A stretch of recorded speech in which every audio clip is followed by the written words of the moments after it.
One of our last shows before we head to the east coast of Michigan, I thought we would do a switch and I would interview Heidi and we'd get some information about what she's all about.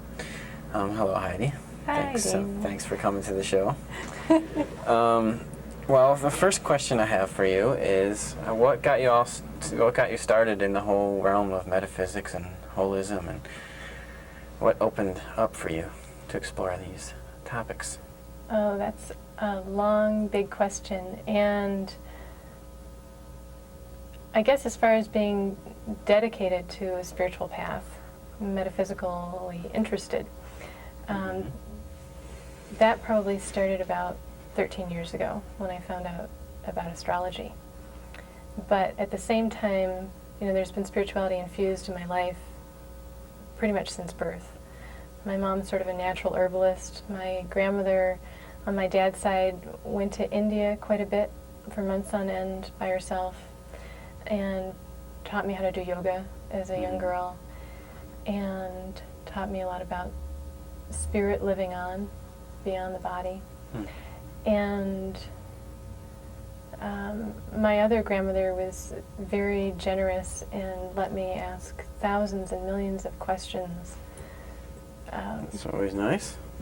And with good answers and questions back. We'd stay up till the middle of the night when I was a very young girl and just try to solve all the problems of the world. So that kept my mind very curious and open to new ideas and new questions and answers about what the world was made of. And a girlfriend of mine 13 years ago pulled me to a Vedic astrology conference, and I had dabbled a little bit in astrology, but more through a book, and this was a whole group of people talking that language, which was really amazing. And I didn't pursue Vedic, which is East Indian sidereal astrology, but I started getting a lot of books on Western astrology, and that really opened up my whole way of looking at reality, because before, most of my family are teachers and very intellectual and linear thinkers for the most part, not necessarily living that way, but when we debate, it's very linear logic. And so astrology really opened me up to different ways of looking at the world. And from there, and this was in California? It was. That you learned all this? And how long were you in California? 11 years. 11 years. And when did you move to Montana? A couple of years ago. And what started the Heidi Show? A fellow that I ran into during a lecture series here in town, Frank Amo, who's now one of the producers, came to me and said, you're a good public speaker, because I'd done a seminar, and he liked some questions I asked during other people's lectures, and he said, I have a feeling that you'd be good to put on camera. And we didn't even have the interview idea then. I did a couple little lectures that haven't been aired, one on the theoretical birth chart of Jesus Christ, which is always a fun lecture to do.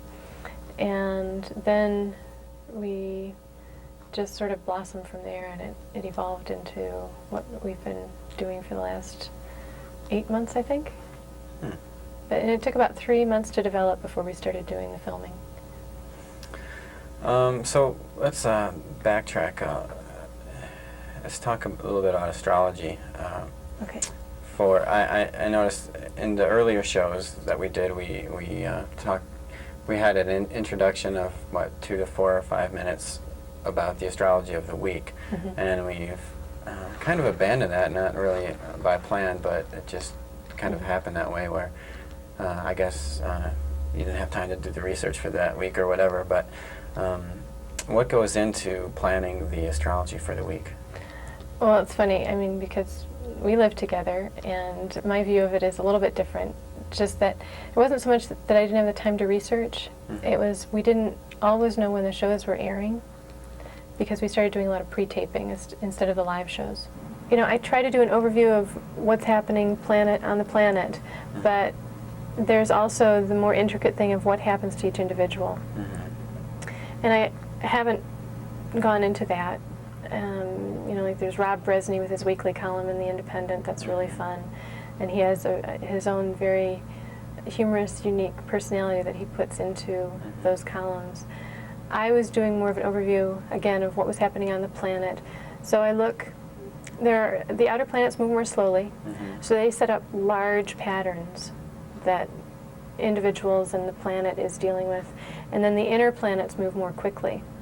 And so for those weekly 2, 3 minute, 5 minute things that I was doing, I would keep in mind the larger pattern that was going on, like Pluto being in Sagittarius, which makes this show possible.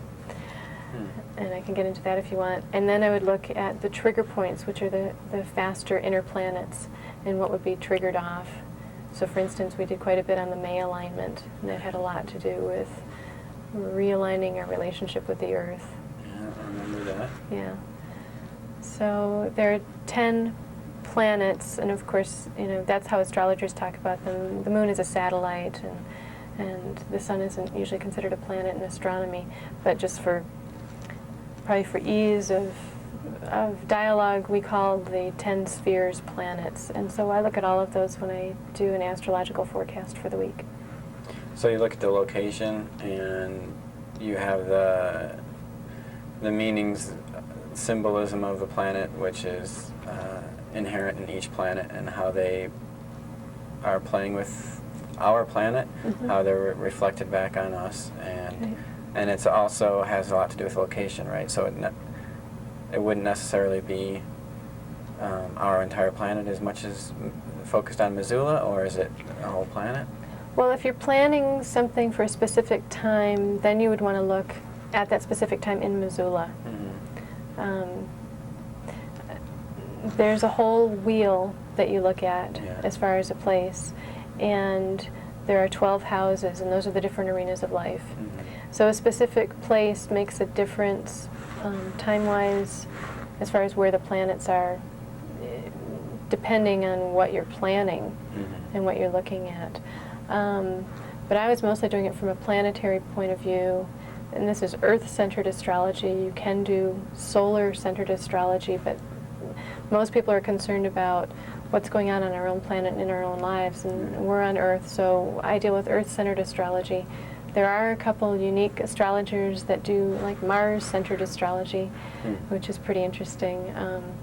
Sort of an indication, I think, that they might be from those planets a few lifetimes back. But so for instance, Pluto's in Sagittarius, and it's been there for a few years, and it'll be there for a few years longer. It usually takes about 10 to 12 years for it to go through a sign. And again, for Pluto to go through a sign. Yeah. So right now it's in Sagittarius. Pluto, the symbolism is Pluto, the god of the underworld, deals with our hard issues and plunges into the depths and gets all the gook up. And Sagittarius is the sign that is all about expansion and philosophy and religion as a philosophy, as opposed to spirituality, which is something different, governments. And it's when everything gets exposed. So this is Pluto, which digs up all the dirt and crud, like Monica Lewinsky happened during this time.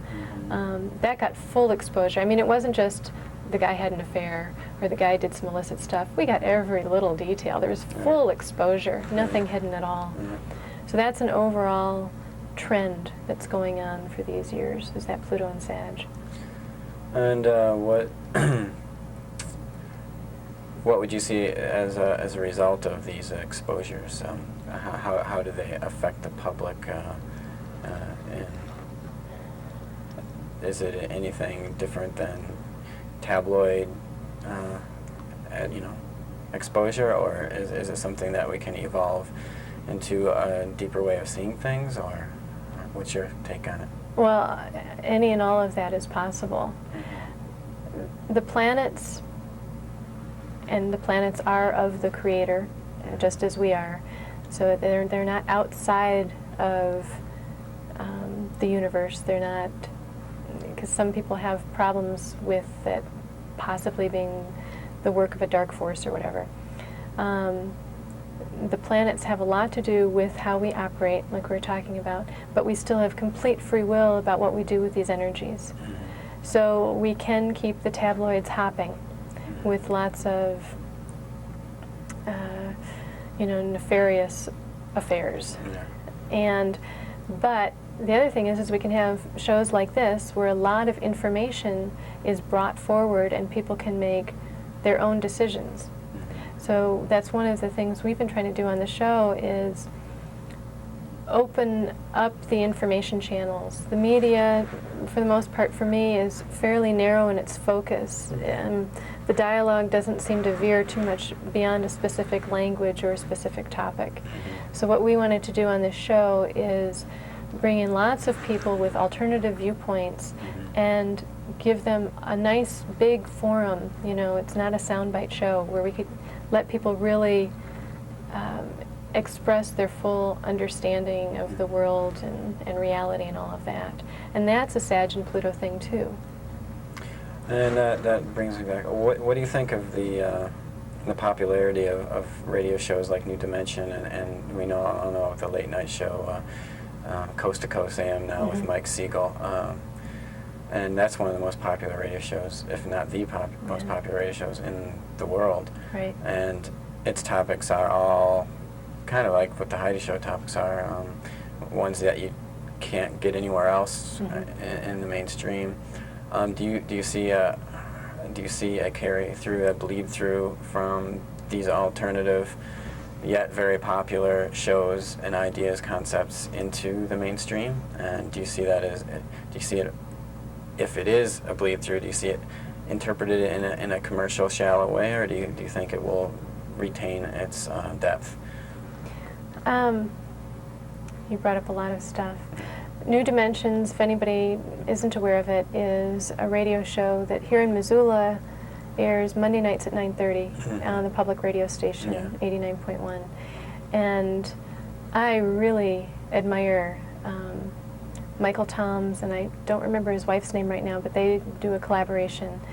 And that's been on for at least a decade when Pluto was still in Scorpio. And it's gotten more and more popularity since the Pluto's gone into Sag.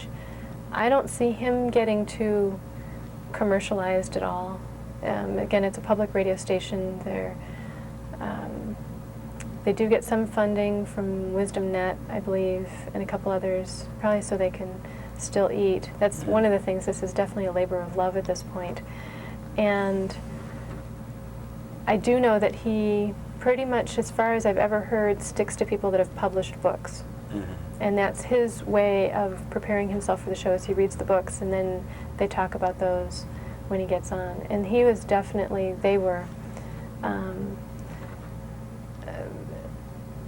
sort of a starting point for us. You know, we don't model the show exactly after them at all, but they were definitely images that we focused on somewhat when we started. Different catalyst. And now Art Bell is interesting. He started the Coast to Coast radio show. Now I think Michael Siegel is carrying it on.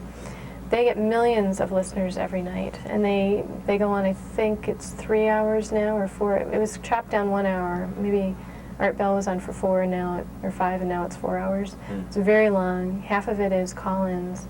So you get people tuning in all through it. They are a commercial radio station, a radio show, and as far as I can tell, they're not very affected by their sponsors as far as influencing the way the shows go. They're so popular, I think they can pretty much stay on track. But they do have quite a few commercials. We're blessed right now that we get to do this straight through without that sort of interruption. But yeah, it's getting more popular, and we don't have a TV. People might find that funny. We don't have a TV or cable, so we don't see a lot of TV, but I understand there are a lot more TV shows on right now that have to do with paranormal and different realities. One thing I've noticed, just listening to the radio, or when times I have watched television when I babysit and I'm at my friend's house, and a lot of the lingo has been caught up. There's a show called Dharma and Greg. It's a sitcom, and Greg is a very straight and narrow lawyer. His character's a lawyer, and he's married to a very new age girl who is always, comes from that New Age lineage, New Age talk, and it pits their philosophies and how they evolve with each other. But it's, done in a tongue-in-cheek kind of fashion. But, and I've never really seen a whole show to judge whether it's does any, whether it's effectively carries across the truth of what Dharma means, and what Dharma in Buddhist terms means the path of being on a spiritual path to help others. Whether that's being carried through or not, and you have these commercials where they talk about meditation, and it's also the spiritual things that they're talking about. The way to climb the mountain is to buy this Subaru truck or to get this software for this computer. It's so far what I've seen is that the mega corporations have definitely incorporated the lingo, but have yet to even plunge the surface to go into the depths of it. So, knowing this, what would you say the agenda or the end result, or what's the purpose of a show like the Heidi Show? Why do the Heidi Show? Well, as I told one of the fellows that's helped direct, David Trotter, a while back, I have a very ambitious plan, and that is to change the dialogue and change the paradigm that we're living in, or be a part of changing that paradigm. And changing the language, that's one of the things that has upset me in the past, listening to, for instance, we're in the middle of a political campaign, and having the dialogue become so narrow that they're just bouncing a ball in a single court, instead of opening it up to all the different sports that are possible. It's like it becomes one racquetball game with one ball, two rackets, and we hear the same stuff with a little bit different spin on it over and over and over and over. Yeah. And the media picks up on it, and I wouldn't get into the whole thing that there's any one or two groups responsible for it. I don't know how that could be coordinated on this planet. That is possible. We've had people talking about the possibility that there's a larger framework and a larger agenda possible. But whatever the reason is, I just want to open it up and I want to expand it. And I don't want to insult people's intelligence. Sometimes I feel slightly insulted that I'm being, I as an audience member, am being presented with stuff that 8-year-olds could very easily grasp, 6-year-olds could easily grasp. And I want some of the conversation elevated to larger concepts. So that's sort of the reason we're doing all of this. You brought up the political spectrum here. So while you were talking, I juxtaposed in my head the whole campaign with the whole commercialization versus the underground stuff, which is represented by shows like the Heidi Show or whatever. But so what we have these two candidates who are very, very similar and trying to distinguish from each other. And I mean, you have Gore now, yet a Democrat who now saying accusing Bush of not being tough enough on crime, and we all know his reputation of pulling the switch on. I don't know how many people have died and well, before we get ourselves in trouble, he doesn't actually pull the switch, but he doesn't use the amnesty. I think once he did. Maybe that's why Gore attacked him. But anyway, not to get too far off. And then you have this little voice in the shadows, Ralph Nader, who. Right. My third eye. Who knows. Whose message itself is to let the average voter know where exactly their vote is going towards when they vote for either one of the two main candidates, Bohr or Gush or Bohr, as I've heard it been mentioned. Gush for Bohr, okay. But how do you see Nader as being a type of Pluto in Sagittarius, as exposing I know a lot exposing where the money's going, exposing where the path of politics has been headed in the last, I don't know, maybe 50 years. He would be a combination. We also have Uranus in Aquarius and Neptune in Aquarius right now. So he would represent, I think, the whole change. He's a humble guy. He's a guy. He's not a politician. That's Uranus in Aquarius, of the people. He was sort of a write-in candidate last time around too, and he gave next to no energy to it. He's like, yeah, whatever you guys want to do, you can use my name, but I'm not going to get into the fray. And he's not a politician. And yes, the Pluto in Sag, it's interesting that a man, from my perception of such high ethics, is even getting on some nightly news stuff, is Pluto in Sag, because he's a truth teller, and we don't even come close to expecting that anymore from our politicians. Yeah. So yeah, taking us into the new age, the Aquarian age, the age where the people rule themselves. It's a pretty hot concept there, that we don't go to other people for rulership. And that's one of my favorite things looking forward into the future, is to seeing people being responsible for their own dominion, you know, their own being, without blaming others and without becoming victims of others. And this isn't to say that we don't work together and we don't get assistance, but it's to talk about real self-responsibility. Self-responsibility. Yeah. And that, when I think of the word responsibility, I think of that planet, Saturn. And you did a lecture a while back for Oasis, and I think you talked a little bit about the fact that Missoula now is going through its Saturn return. Yeah. Why don't you tell us a little bit about Saturn return, and then reflect it maybe on to how that's affecting Missoula, and what does that mean, and what can we do about it? Saturn is in Taurus in the Missoula chart. And the way I did that is I did a birth chart for Missoula based on when the charter was signed. And then I had a really good dowser in town, Mallory Cross.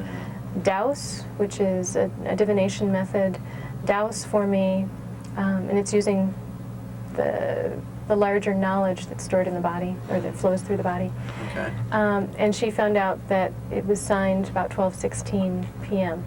So I used that birth date, and it really fits.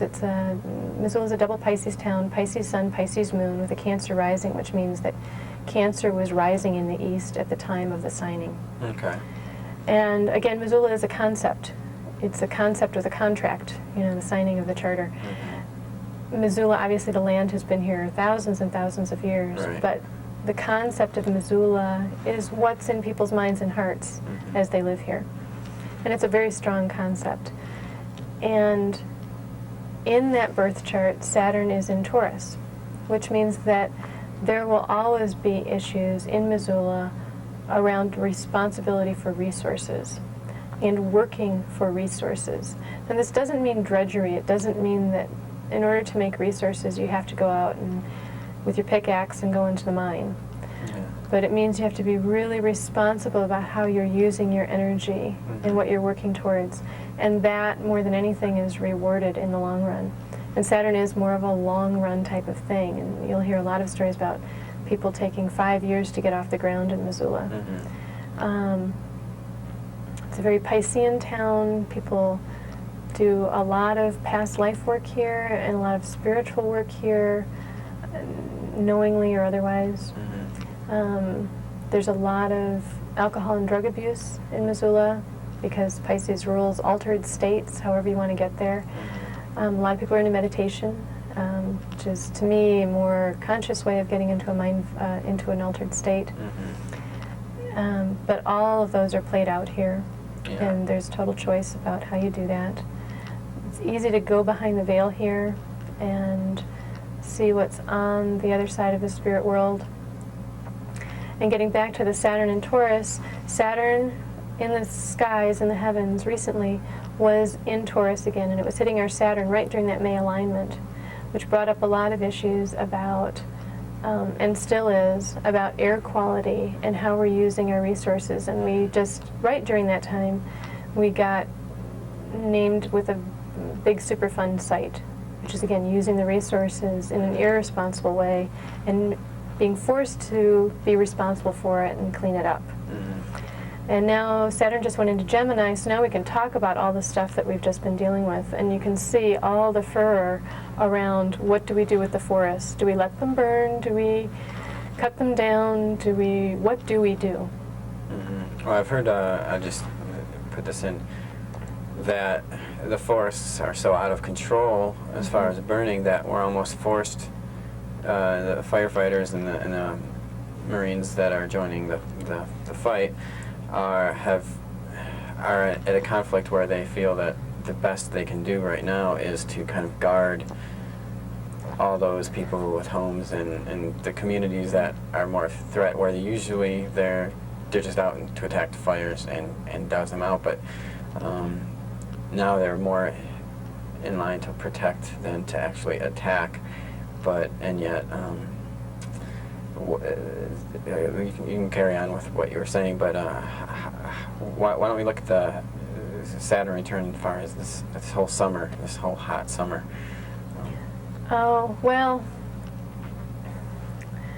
that has a lot to do with the lunar eclipse that happened in the middle of July. We had 3 eclipses in July, 2 solar and 1 lunar. The lunar was a full eclipse. There are no full solar eclipses in the year 2000.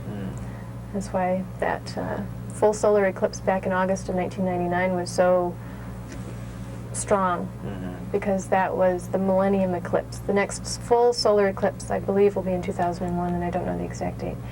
But in the middle of July, I think it was the 16th, we did have a full lunar eclipse, not completely visible here, but other places on the planet. And during a lunar eclipse, the moon rays are blocked by the Earth's shadow. And esoterically, the sun would represent masculine, assertive action energy, and the moon represents feminine, intuitive, feeling energy. Yeah. And they each have their own strengths, and they're both very strong. So when the lunar eclipse happens, that, for lack of a better word, I'll call it mother energy. We could just make it really simple. Although, again, there's more complexity to it, but we'll just say father and mother. Okay. So the mother energy was blocked out by the shadow of the Earth for that amount of time. And the reason this was so strong, because we have quite a few lunar eclipses usually every year, is it was 9 seconds away from the ecliptic.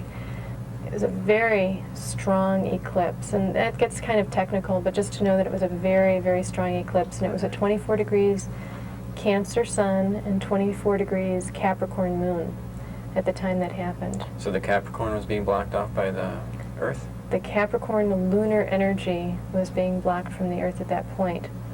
Okay. Which meant we had huge amounts of sun energy coming in without that balance for just that period of time. But eclipses have sort of a resonant effect for a few months. Yeah. Some astrologers think a month, 6 months, up to a year for a solar eclipse. So is it kind of like an omen for what's to come? Well, the interesting thing was, it was such a strong eclipse, and 1 or 2 days previous to that is when we had these huge solar flares. Yeah. And we were on the East Coast when it happened, which is nice. We were under a nice cloud cover. But on the West, even Seattle was getting close to 100 degrees. Scorched, yeah. And it just brought in this furious amount of solar energy. Now, the lesson there is to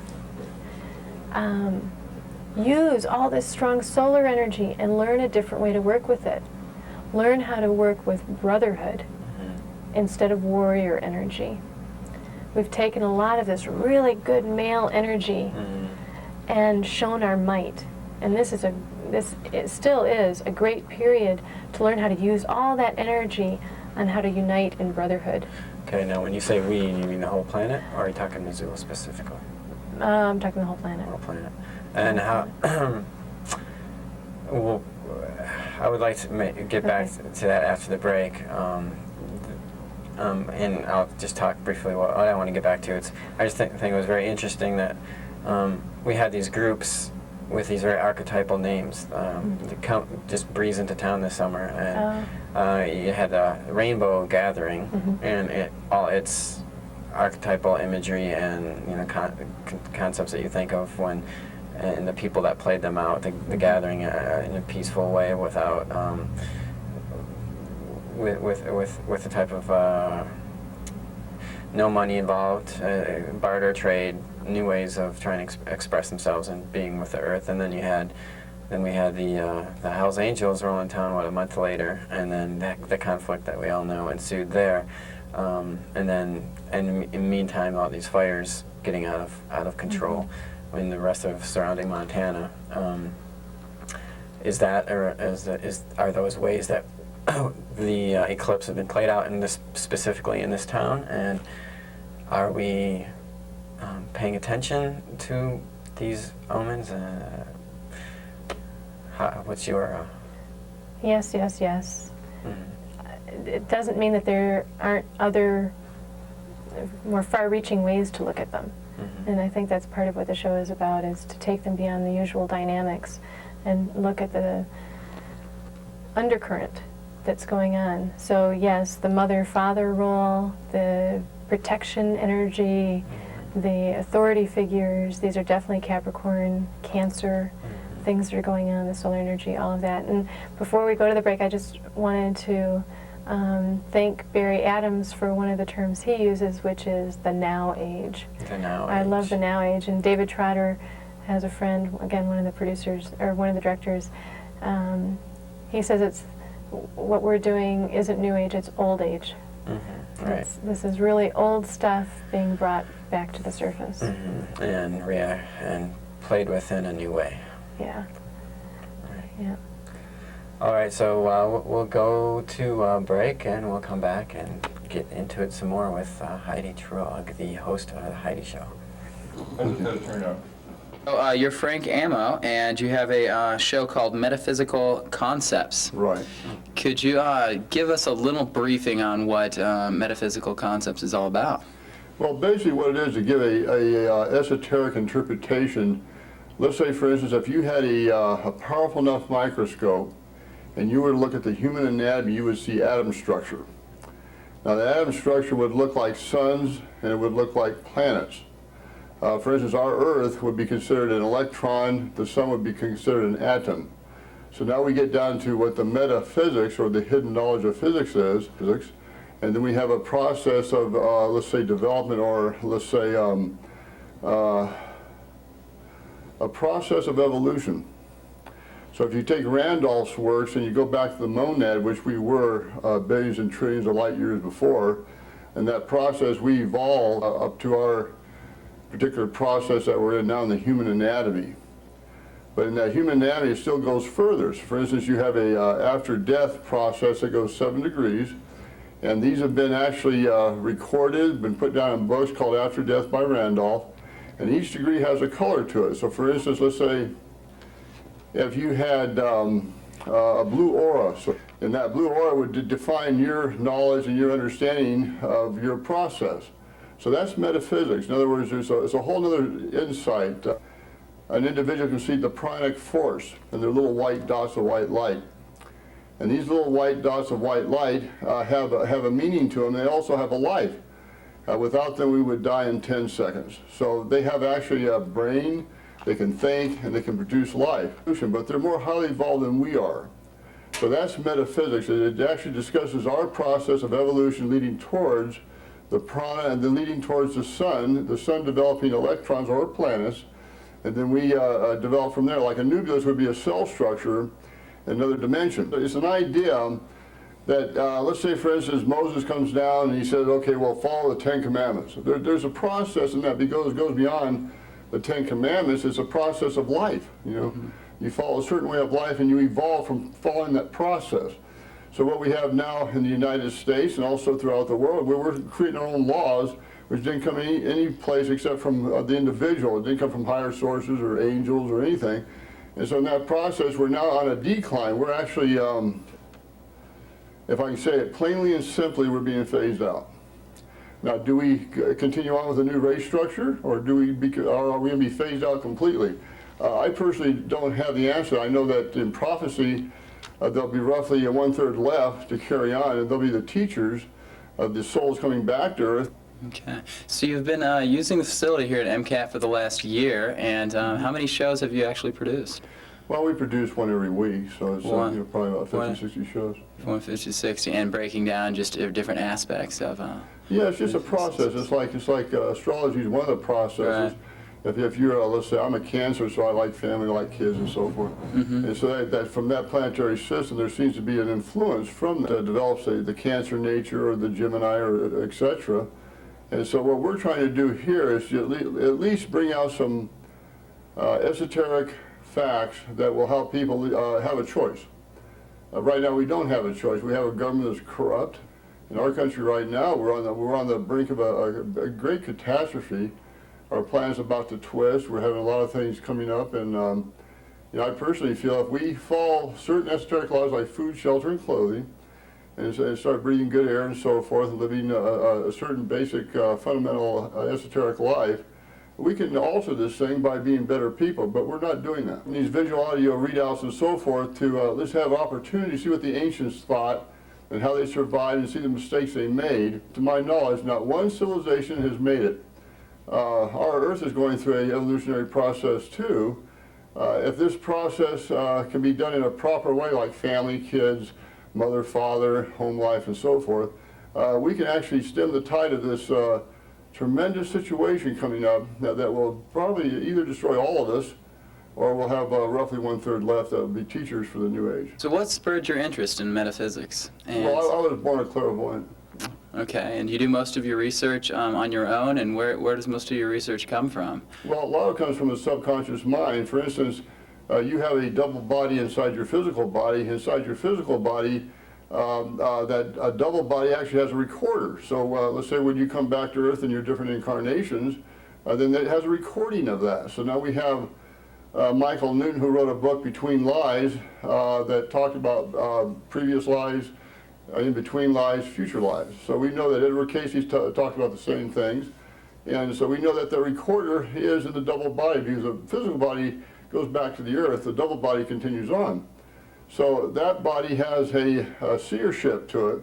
After it leaves this physical body, it actually is more free. It's free to think much more expansively. Then it comes back to Earth, and we're trying to convert the physical body itself back into a better body, but we're actually not doing that on Earth at this time. Okay. So MCAT, what has MCAT really meant to you in the last year as a resource and using MCAT? Well, I would say it's a way of expression. Way of expression. And you feel that maybe giving some of these ideas and concepts to people in the community has really, how should I say that? Well, they're Masonic in nature. Right. And if you think about where all these ideas came from, they're not from me. I'm just somebody who studies them. Right. But we all have the possibilities of going inside ourselves, like the ancient Egyptians did, and they brought out a lot of interesting things. You have to understand, Egypt's been underwater 3 times. So what we see as Egypt now was not Egypt. The people that built Egypt were partly from other planetary systems and so forth, just like in Atlantis. But these people went inside themselves and brought out information that were there. You can do it yourself. Anybody can do this under hypnosis. They can go back and they can discover things they never thought were true in their life. They can actually, it's recorded there. So the ones that say, well, you can't do it, well, they can do it, they've done it. And now we can go forward with you as an individual, can discover all the things I'm telling you right now are inside you already. And so if you go under hypnosis and you go back and you discover these facts, and these facts can be brought out, that makes you a more wise person. In other words, the Egyptians had a big saying on their pyramids called try, T-R-Y. So if you keep trying to know thyself, if you start knowing yourself, you'd be surprised. Everything that's in the outer space is inside you. Everything that's here is inside you. In other words, if you actually get another powerful enough microscope, you can actually go inside yourself, sitting there right now, and there would be suns and planets and people on the planets. All right. Well, thanks for giving us a little rundown. And the name of the show is Metaphysical Concepts, which soon will be maybe It's changed. under the Heidi show, and it's going to be changed to Metaphysical Concepts very shortly. Oh, okay. And then there's Jhana, Voices in the Wind, and we have metaphysical readouts on ancient books, so forth. All right. But, Well, thanks, Frank Ammo. It was great to hear all about it. And we've got a question here for you. So if you were to have the option to jump into a pool full of Jell-O or a pool full of spaghetti, which would you choose? I would choose neither. You would choose neither. All right. Thanks. So what was the joke on that one?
all. So Heidi, thank you very much for being here today. Problem? So what's it like answering questions instead of asking them? I'm not as comfortable answering the questions, definitely.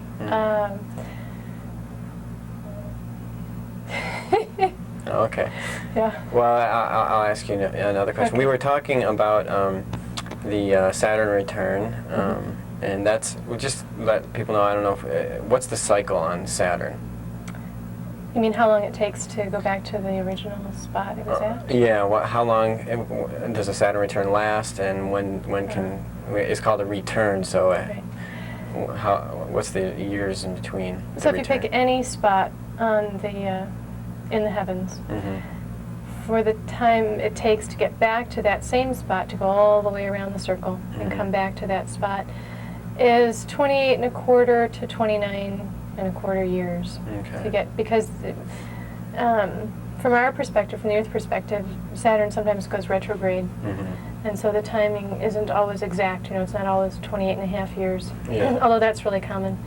And as far as a Saturn return goes, it'll last usually 3 weeks, a month, month and a half for a single Saturn return. And again, it depends on the speed that Saturn is going. And that accounts for 2-degree orb on either side. So if your Saturn is at 15 degrees Taurus, it's in orb. The Saturn return is hitting you. It's in effect when Saturn gets to 13 degrees Taurus, all the way till it's at 17. Okay. So 2 before and 2 after. Now, if it goes retrograde while you're in your Saturn return, it could go 13 to 17, it could even go up to 20, and then it could go backwards over that 15 degrees Taurus again. So you get a second hit, then it could go all the way back to 10 or something, and then it could come back and get you again. I had a 3-time hit for my first Saturn return. You had a single hit. I have a lot of Saturn energy in my chart. I'm the mistress of Saturn here. So I had a 3-time hit. It's probably possible for someone to get a 5-time hit, you know, retrograding twice. Right. I haven't personally encountered it, and I haven't looked for it, but it is possible. That would make it a very long cycle. I have a lot of planets right next to my Saturn. Right. So it hit my Jupiter first, then Saturn, then my Sun, then Mercury. So it felt like a very long Saturn return for me, because all these prominent planets were getting bounced on. So mine felt like about a year and a half.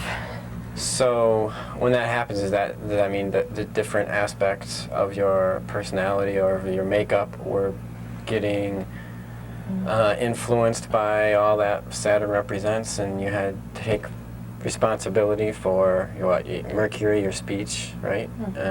Jupiter, your generosity, your giving, your happiness, perhaps, and what else was the other 2 planets?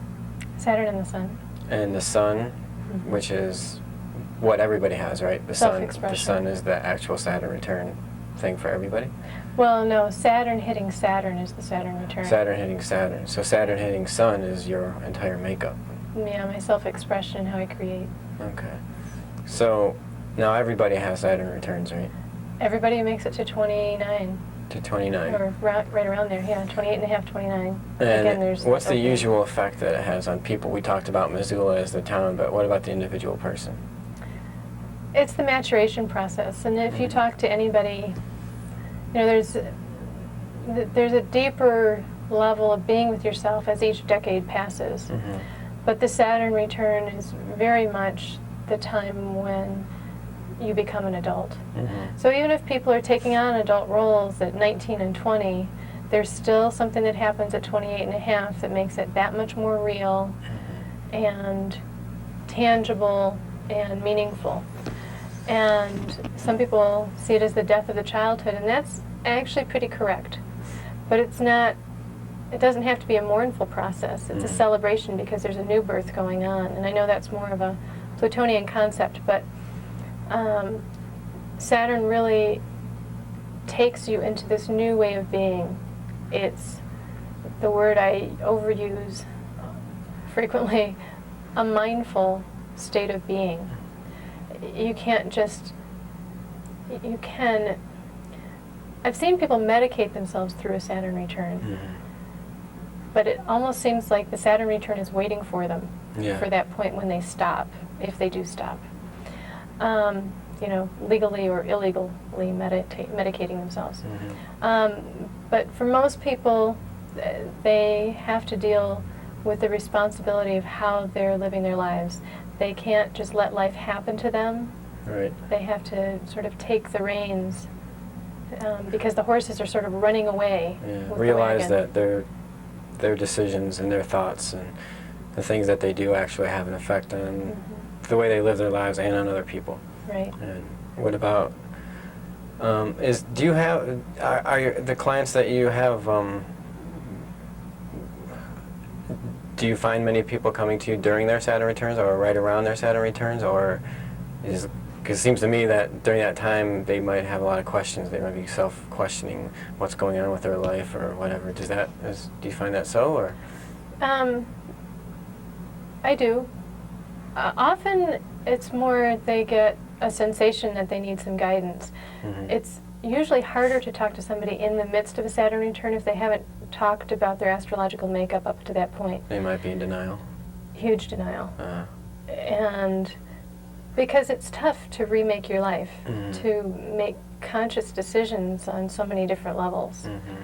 And knowing that you're not just affecting yourself but other people with your behavior Yeah. and your thoughts and your disposition. I mean, everything gets challenged during a Saturn return. And people often don't want to come to an astrologer right in the midst of it because they're already sorting through so much stuff and in that state of denial where they'd still like to lean back on their old ways of doing things. But if you are courageous enough to do it, it's worthwhile, and most astrologers are fairly gentle in helping you get through it. And That's good. that's one of the challenging things about being an astrologer is talking to people of all different age groups. I can see a really strong Saturn return coming up in a 22-year-old, but it's not really appropriate to talk too much about it at that point. They have 7 more years, 6 Right. more years That's the last thing they want to be of living hearing. in the present. Uh-huh. So I don't want to make people worry when they're 22. And I do get a lot of 22-year-olds coming to me and asking about Saturn returns. Right. And, you know, that takes you away from the moment. It takes you away from living in the moment. Well, it's interesting because you were talking about taking responsibility and using free will, and yet we all know out there is the Saturn return that we have to face, or other, I'm sure, a lot of other planetary cycles as well. And it's not just 28; it's also when we turn 56. Right. There's another Saturn return, 57, 56, somewhere in there. And what about that? How do you reconcile the whole thing that we have a free will, and yet there are these planets doing their patterns that astrologers themselves believe affect us or have an effect on us, and yet we have to deal with no matter what. How do you reconcile that with people? Well, it's just sort of inherent in our makeup. We have free will, but most of us can't swim underwater for 15 minutes at a time. There are just certain circumstances, certain things about being a human being that we can or need to work with. Yeah. So we can't, most of us, swim under the water for 15 or 20 minutes. We don't have that kind of lung capacity. It doesn't take away from our free will of walking and climbing and running backwards and everything else. There's still a lot of things we can do with what we have, but that doesn't mean that we're amphibians. It's the same thing with the Saturn return. You have lots of free will, and again, you can do all sorts of things with the Saturn return. Yeah. You can medicate yourself. You know, watching TV 10 hours a day is a medication. It's a semi-trance state that you go into. The TV flashes. It's a hypnotic state you get into. And they've done the heart rate studies and everything else. You go into a semi-trance state watching the TV. And that in itself can be a form of medication or meditation. Okay. Have But you suggested that to people, to go watch the TV? 8 hours of TV a day to get over their Saturn return? No. Okay. Because, again, it's not a mindful meditation. Right. You go into a meditative state, which is great for your body in certain aspects, but then you are open to all sorts of messages on the subtle energy fields. which you might not want because you don't have anything to say about what's coming over the tube. Yeah, subliminal messages. Even if you like the show you're watching, the commercials can just shock your system. Yeah. Buy this. Right. And the same thing is true on a lot of different levels. I mean, what you read, you're getting in a lot of outside information. I really encourage people, and especially through a Saturn return, to do as much peaceful meditation as they can, to really start knowing who they are. Some people take the Saturn return as authority forces, you know, turning the thumbnails and turning the screws, you know, on them. And that is what it can feel like, because your own authority is standing right behind you. Saturn is there reminding you of your own authority. And if you don't want to step into those shoes, the shoes you chose probably before birth, somebody else will probably play that role for you. It's very fascinating. I mean, I grew up most of my life thinking that astrology and you know, we don't really see it in any medium except for, you know, those infomercials for, you know, or horoscopes, you know, these little blurbs about, you know, stay home tonight or go out and with friends, or, you know, don't spend too much money this week or whatever. And but really what attracted it to me, I mean, I went to school as an English major, and one of the things that interested me about being an English major in itself was all the books that I got to read. Right. And I read the books not just to read a good story, but to reflect it on my own life. It was impossible for me to read like Jack Kerouac on the road, for instance, and not want to experience that, not want to take on that archetype of being on the road and living in the moment and living with your bare necessities and discovering what it is about America at its roots. And it's a similar thing, it seems to me, with mythology, and then carrying it to its end or peak, which astrology seems to do in terms of relating the symbolism directly to our lives and relating the metaphor. It's because it's all speaking to us in metaphor, right? I mean, Saturn is a metaphor for time, for karma, for responsibility, and okay, how can I take that metaphor into my own life if it is in my chart? Or where, depending where it is in my chart, and you see that, oh wow, these metaphors really do relate to me, and the times that I've had readings, the more you spend in doubt, the more you say, well, she could be making this up, is the less you get out of it. If you suspend disbelief, like one of the things we were told in film and in books, suspend your disbelief so you can let the story affect you, go on the ride with the story, you can actually have discoveries that you wouldn't have otherwise. And doubt seems to be a necessary approach towards things, but if you keep in doubt, then you keep yourself away. And I just a little comment from my own experiences and stories that I've heard from other people, especially, you know, back east home. But is it okay if I add something here? Yeah. I was just thinking it might be fun for people that don't know that much about astrology for me to go down the list and tell the planetary rulership of each sign, so people can look up the mythology of that ruler. Okay. Because very serendipitously, synchronistically, the names of the planets have a lot to do with the energies they represent. Yeah. So, starting with Aries, it's ruled by Mars. Taurus is ruled by Venus. Yeah. Gemini is ruled by Mercury. Cancer is ruled by the Moon. And for that, you'd have to look up some probably cultural moon energies, the way people worship the moon around the world, or pay honor to it. Leo is the Sun. Yeah. And again, there are a lot of solar stories that are useful. Also, looking at the lion and remembering that the lion in ancient Egypt was very much a mother figure, a very fierce defender of her den. Well, yeah, her they're pride. the ones that do the hunting. Yeah. The female, the male sits around waiting for the food to come, and they can eat and go, you know, mate. Oh, you want to get into stuff, okay. And then we've got Virgo, who's also ruled by Mercury, but you want to look at Chiron, Chiron. It's the planet, asteroid that the astronomers still aren't sure of the right term for it because it has a very unusual orb. But most astrologers believe that Chiron is the ruler of Virgo, and it was discovered, I believe, in 1977. Then you've got Libra, ruled by Venus again. Venus is shared, so there's part of the Venus energy that goes towards Taurus and part of it that goes through Libra, and that'll be part of your mystery to figure that out.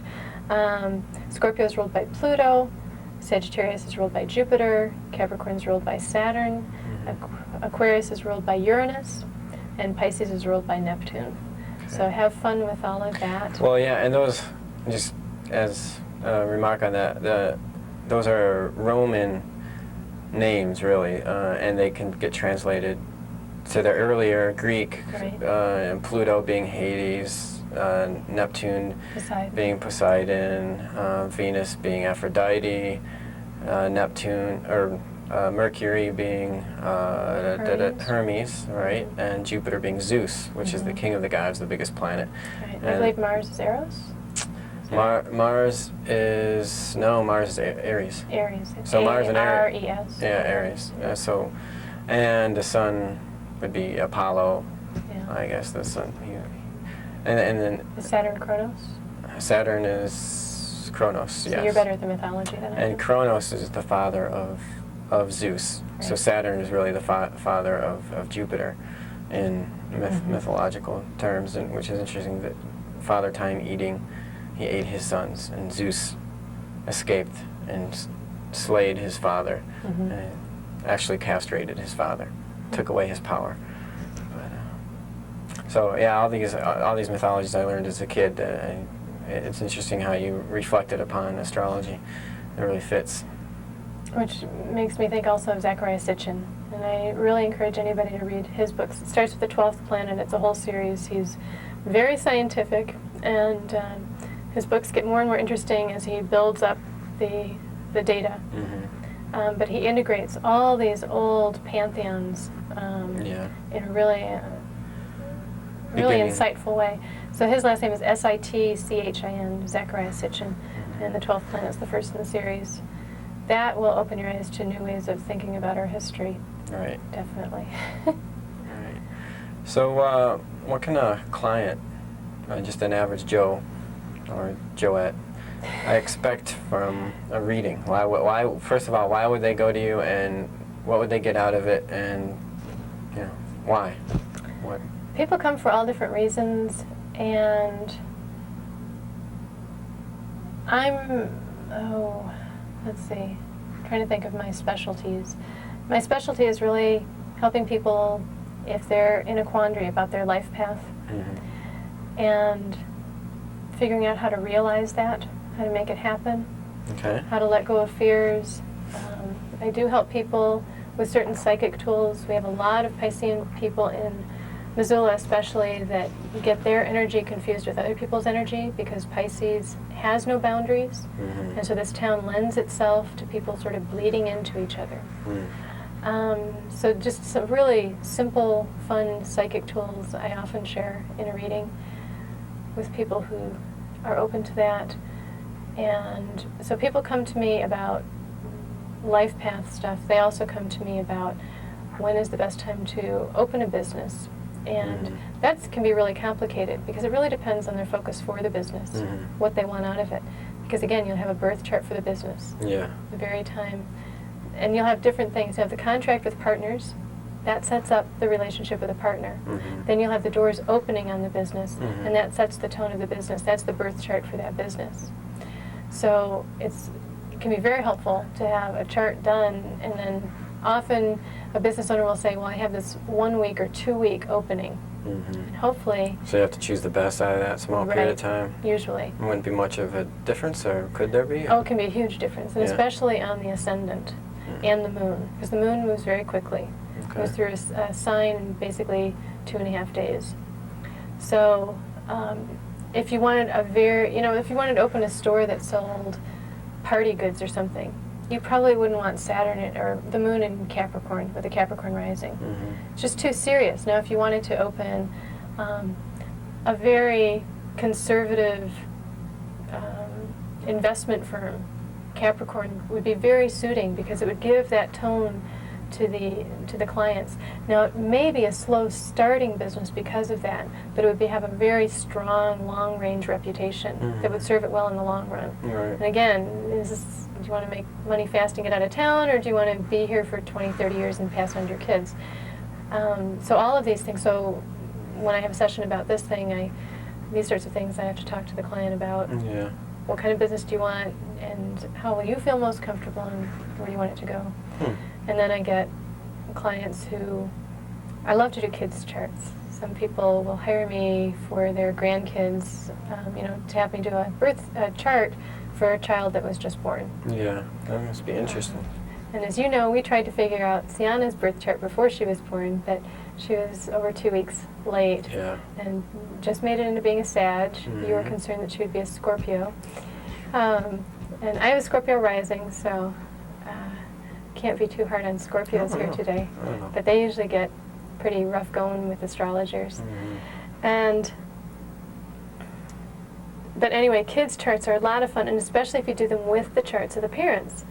So to tell a parent what the basic personality of a child is so that they know, oh, the child is so different, but they're not trying to vex you. It's not a personal thing, because a lot of parents get into sort of a head-to-head thing with their kids, not realizing that even though the kid has your genes, it doesn't mean that they'll have the same personality or needs or behaviors or any of that.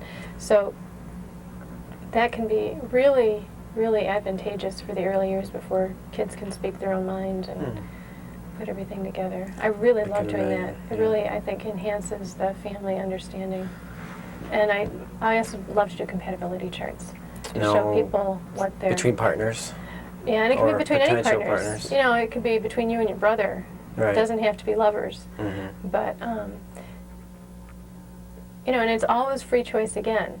But to be able to tell a person, because one of the big things is, we're perfect except for this, but hopefully he'll change, or hopefully she'll change. And to be able to show a person in the chart, this is a basic part of their emotional makeup. And it really needs to be honored, and it's not going to change. It could be modified slightly to express itself a little differently, but the basic thing is still there. And you either have to learn to love it, or leave it alone, or go elsewhere, and then the choice is yours. That sounds risky, because with a compatibility chart, you're dealing with somebody who's not even in the room necessarily, maybe. Right.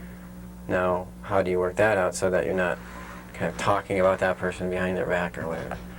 Well, usually the person coming to me gets permission of the other person, and they usually both listen to it. I've had both people in the room before, and that can be interesting. It takes a little bit longer because there are more questions on both sides.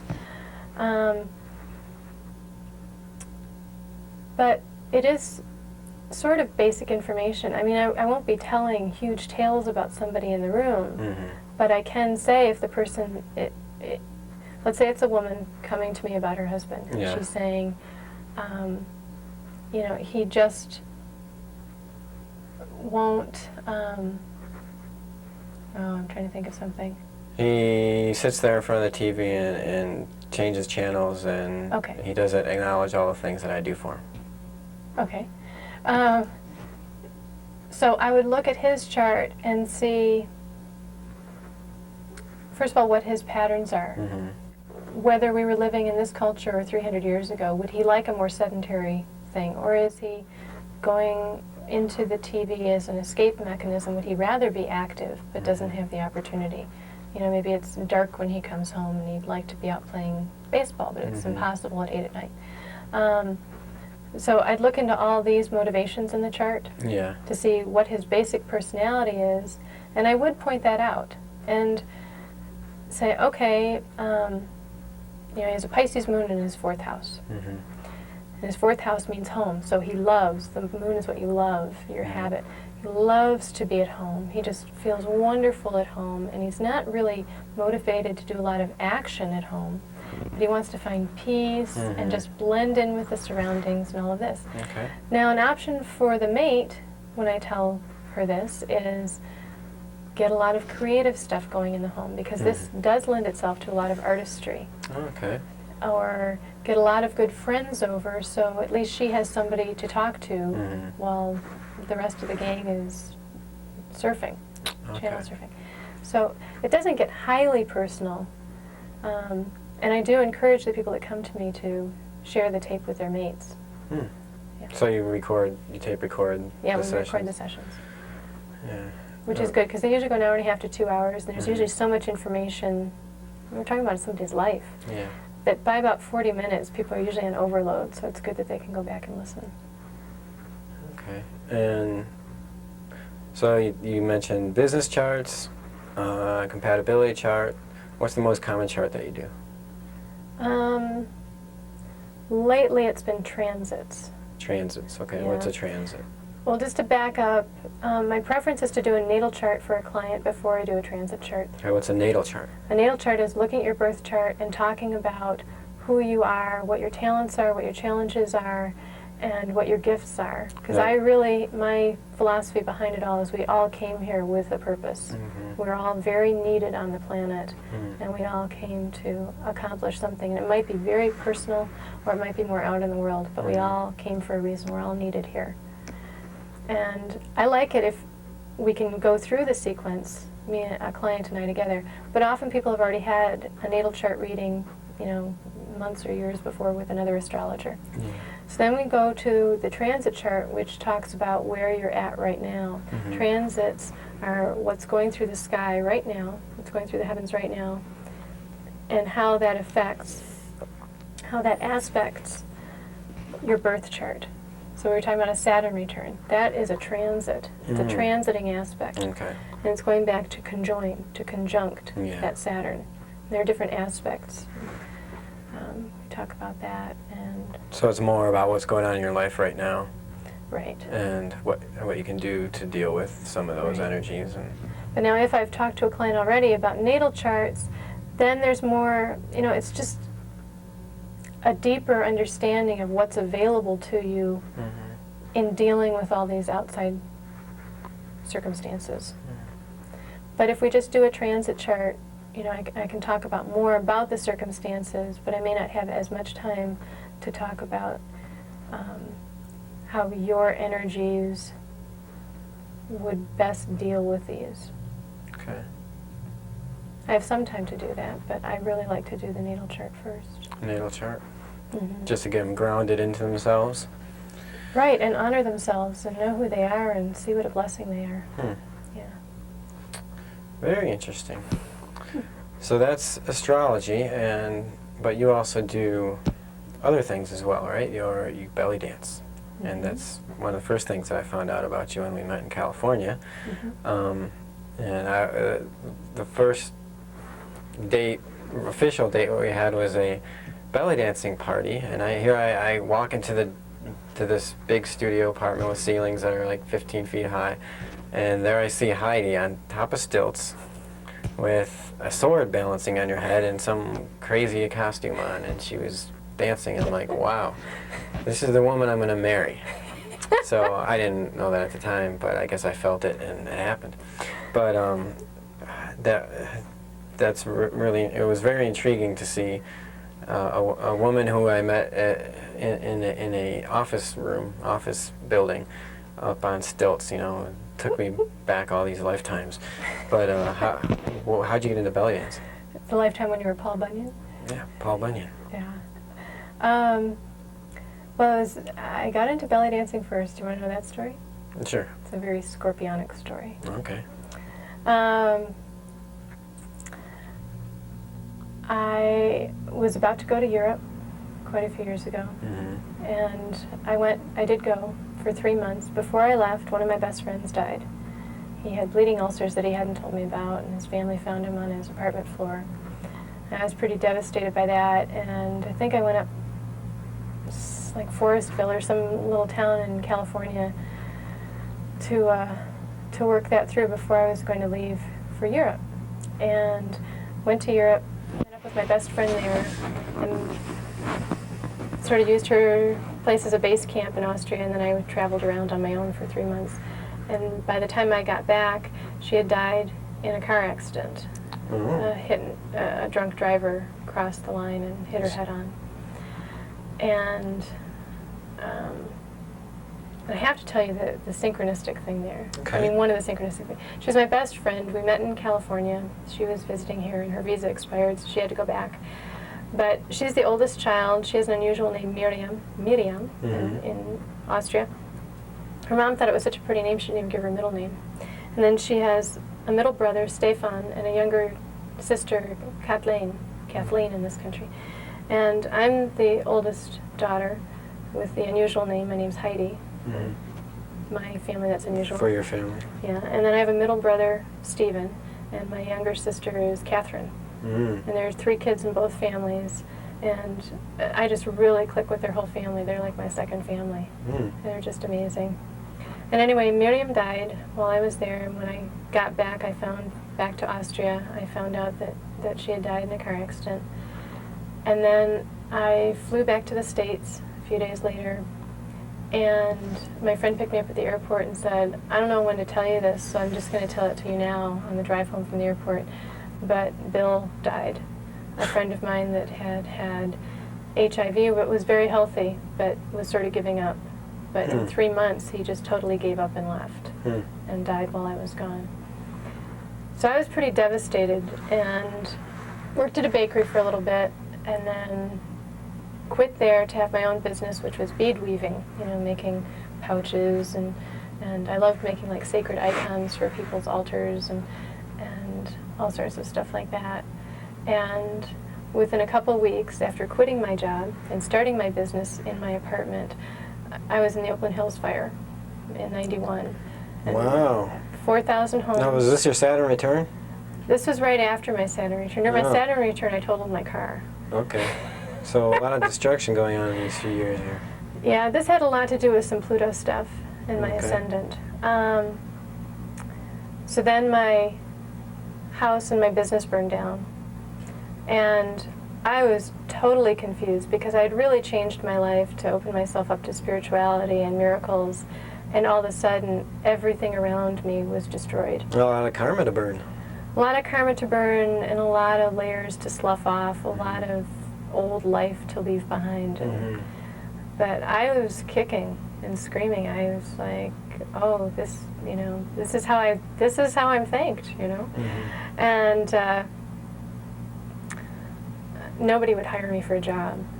I was not in any shape to be hired for a job. Low self-esteem? And then, oh, no, just, I wasn't sure if Yeah. I was supposed to be here. Oh. It wasn't really so much self-esteem, it was just self-being. If the Reaper was coming after you soon. Yeah, yeah.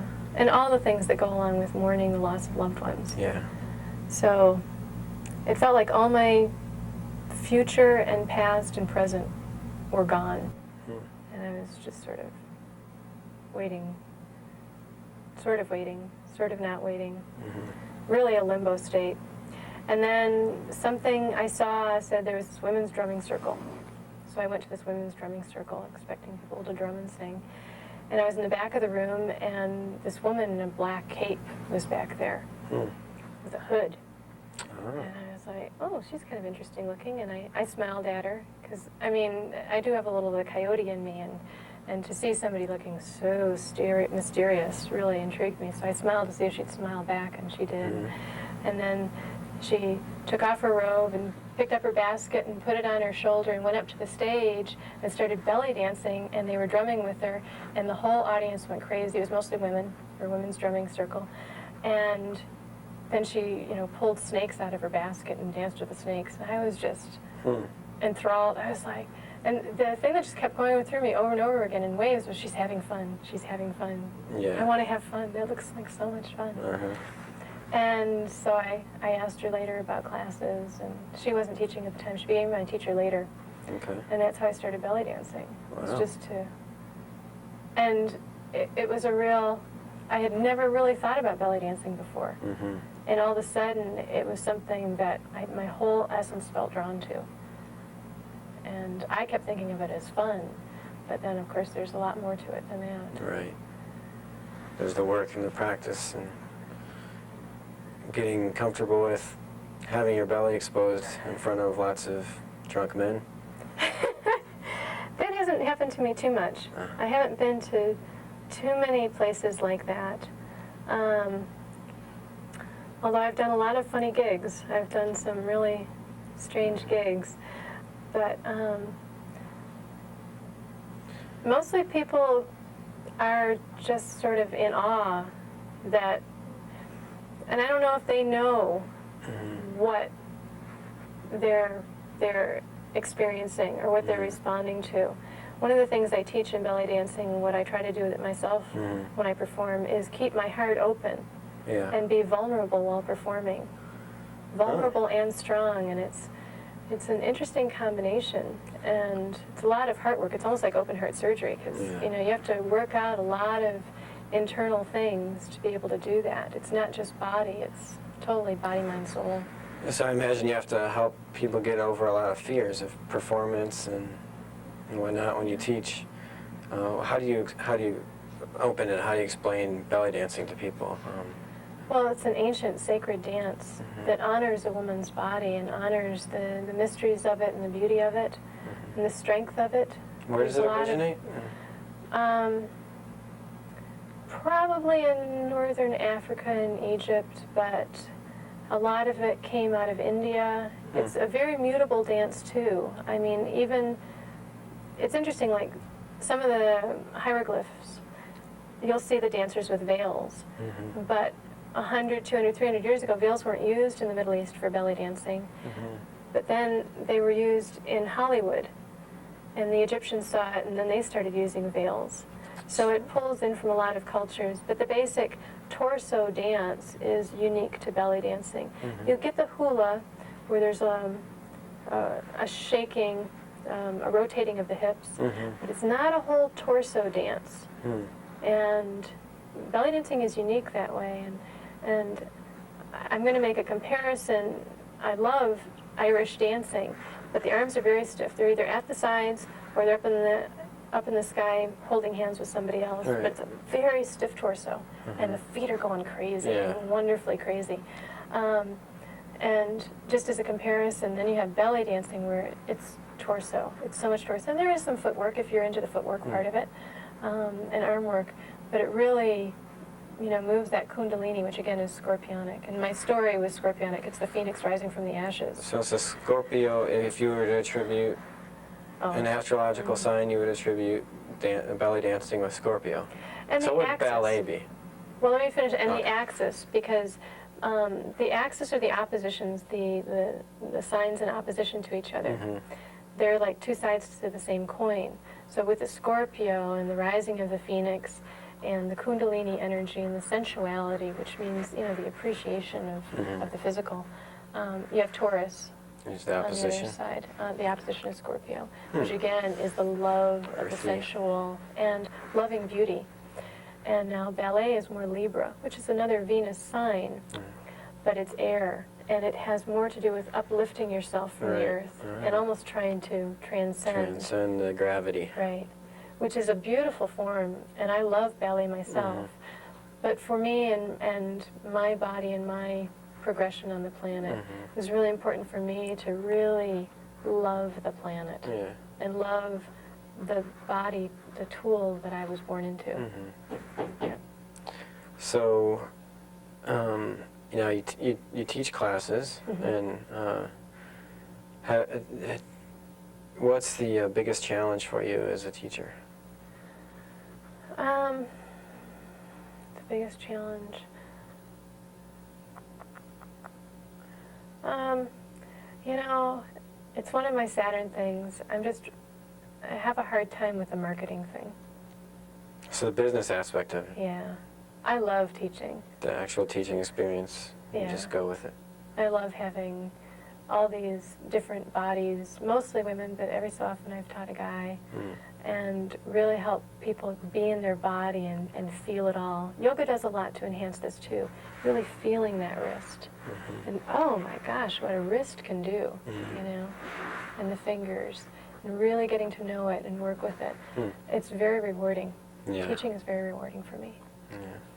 Yeah. And have you seen anybody perform who you taught? Mm-hmm. Yeah? And Yeah. what's that like? I guess it is sort of like being a mom. Hmm. It's nice.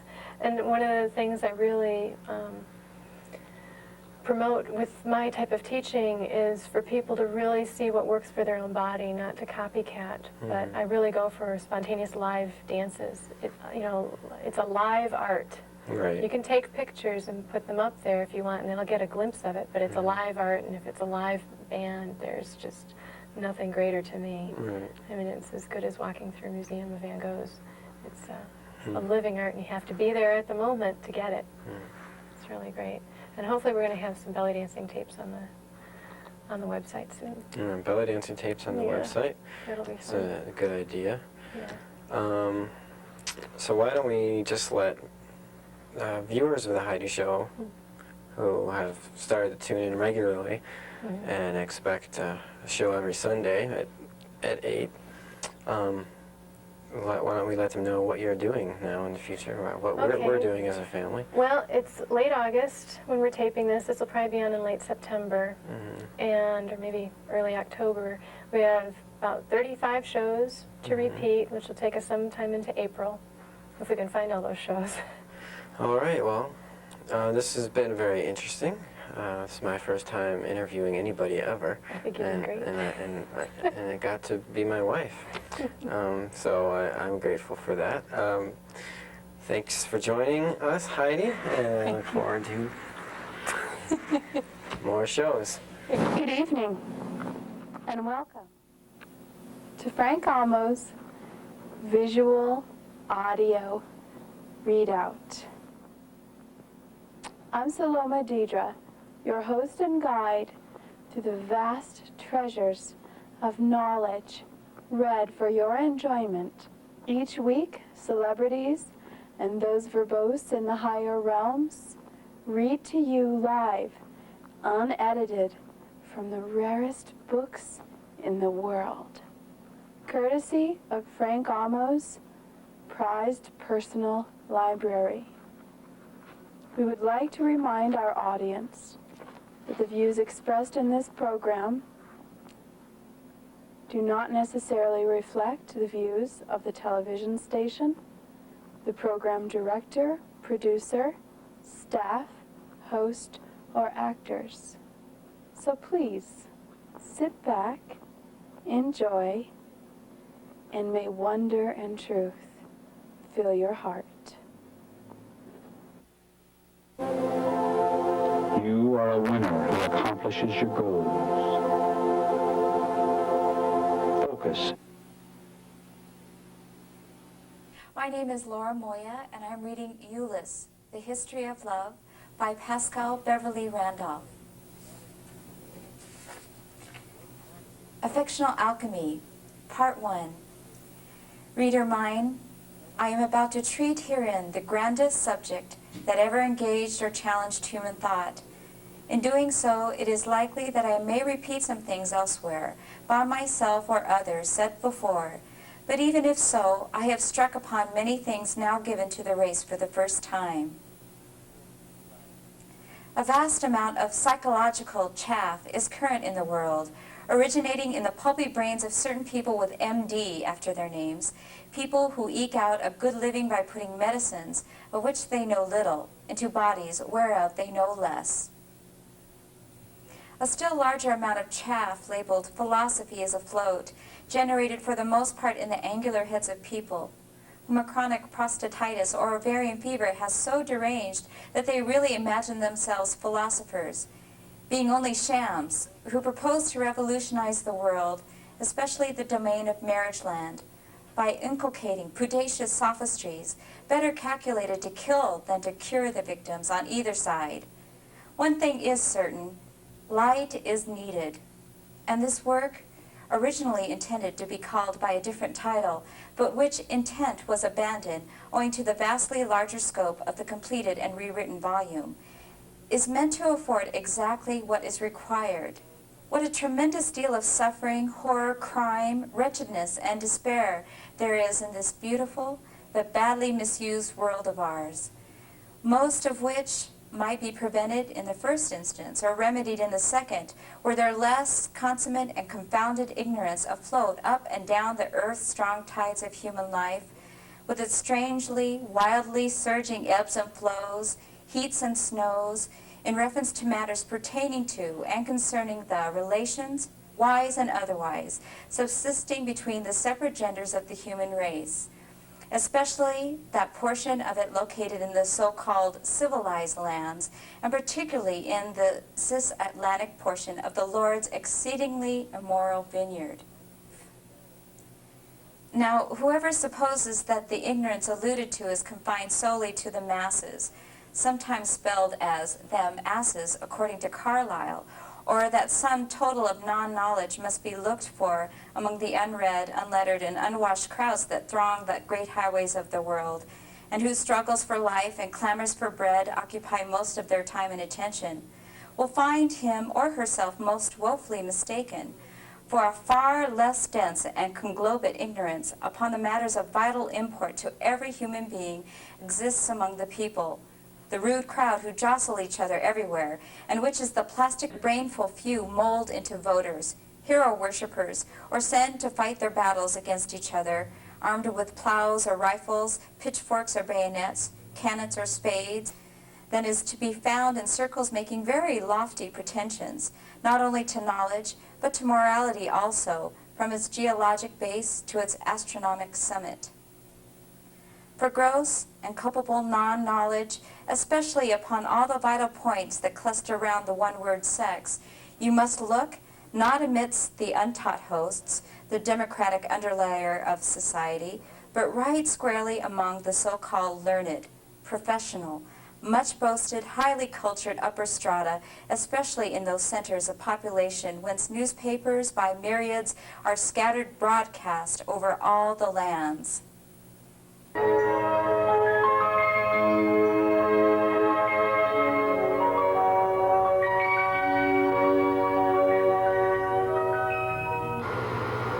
This is the story of the monuments of Mars. About 30 years ago, when NASA was being put together, the idea was that if there were ETs out there, if somebody existed somewhere far across the universe, that they would send us radio signals. But in 1976, when we sent the Viking mission to Mars, what we found instead was this. This is a monument. This is a structure. This is something enigmatic lying on the surface of the planet Mars, whereby everything our science says we think we know, it should not exist.